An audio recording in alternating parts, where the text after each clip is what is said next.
নমস্কার, আমি লিপি সাহা। হ্যালো এভরিওয়ান, কি অবস্থা, কেমন আছেন সবাই? আশা করছি খুব খুব ভালো আছেন সবাই। আমরাও ভালো আছি আপনাদের আশীর্বাদে, ঈশ্বরের কৃপায়।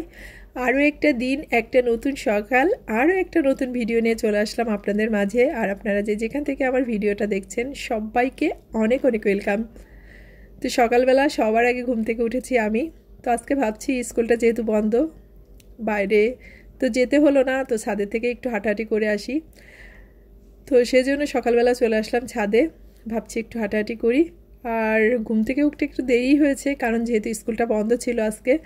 তো ভাবছি যে সকাল সকালেই ছাদে আসতে চেয়েছিলাম, কিন্তু ওই যে স্কুলটা ছিল না, তাই আলসেমি করে একটু দেরি হয়ে গেছে।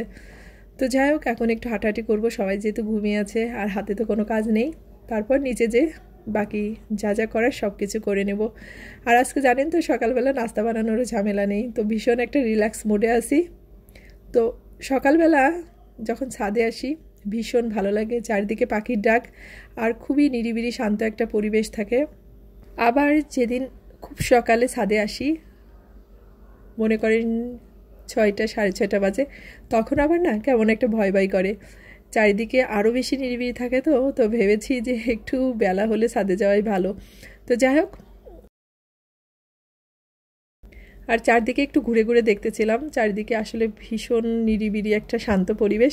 তার উপরে এই যে মিষ্টি মিষ্টি রোদটা ভীষণ ভালো লাগে সকালবেলা। তো আর বেশিক্ষণ থাকবো না, চলে যাব নিচে।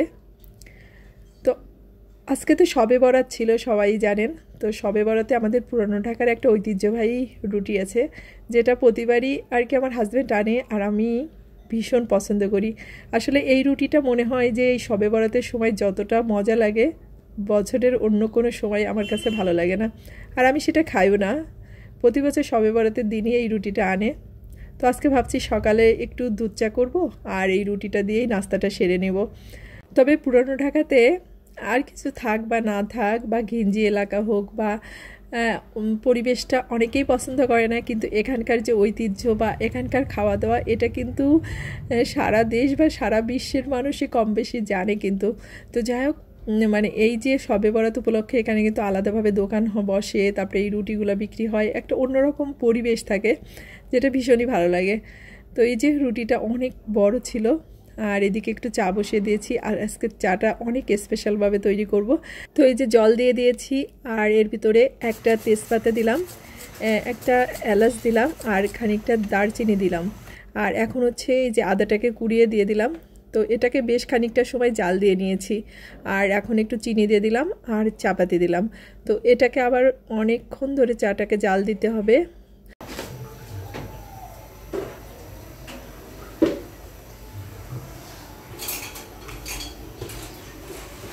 আর এই স্পেশাল চাটাকে অবশ্যই গুঁড়া দুধ দিয়ে বানাবো, কারণ গুঁড়া দুধ দিয়ে তো চাটা বানালে এটার স্বাদটা বেশি হবে।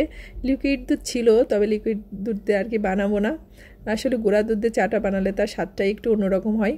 তো ওই ফুটন্ত চায়ের মধ্যে দুধটাকে দিলাম না, তাহলে দেখা যায় দুধটা গলবে না, ওটা হচ্ছে ছাঁকড়া ছাঁকড়া হয়ে থাকবে, চাটাই নষ্ট হয়ে যাবে। তো গুঁড়া দুধের ক্ষেত্রে এটাই ভালো যে আলাদাভাবে গুলিয়ে তারপরে চার মধ্যে দিলে কিন্তু ভালো হয়। তো এদিকে চাটা আমার পুরোপুরিভাবে জাল দিয়ে নিয়েছি, এখন এই যে দুধটাকে দিয়ে দিলাম। এখন দুধটাকে দেওয়ার পর আরও বেশ খানিকটা সময় জাল দিব। তো এই যে দেখতেই বুঝতে পারছেন যে কতটা কমে গেছে জাল দিতে দিতে। তো এখন চাটা আমার হয়ে গেছে। আর শবে বরাতে কিন্তু সব জায়গায়ই কম বেশি আয়োজনটা হয়, এটা আমরা গ্রাম অঞ্চলেও দেখে থাকি, আবার শহরেও থাকি। রুটি, মাংস, নানা রকম হালুয়া তৈরি করে সবাই। আবার হালুয়া কিন্তু দোকানেও কিনতে পাওয়া যায়। তো নানা রকম বুটের হালুয়া, সুজির হালুয়া, গাজরের হালুয়া। তো আমরা আর কি হালুয়াটাকে আনিনি, শুধুমাত্র রুটিটাই আনছি। আসলে হালুয়ার ব্যাপারটা কিন্তু ওটা বাসায়ই তৈরি করা যায়। তো আমি হালুয়াটাকে আর কি বানাইনি বাসায়। আসলে কি হয়েছে জানেন তো, মানে কেউই বাসায় হালুয়াটা আর কি খেতে চায়নি, সবাই বলছে চার সাথে খেলেই হবে। তো সে কারণে ভাবলাম যে দরকার নেই, থাক, শুধু শুধু আবার নিজে এক্সট্রা কষ্ট করতে যাব, তো একটা দিন একটু রিল্যাক্সেই থাকি, এই আর কি।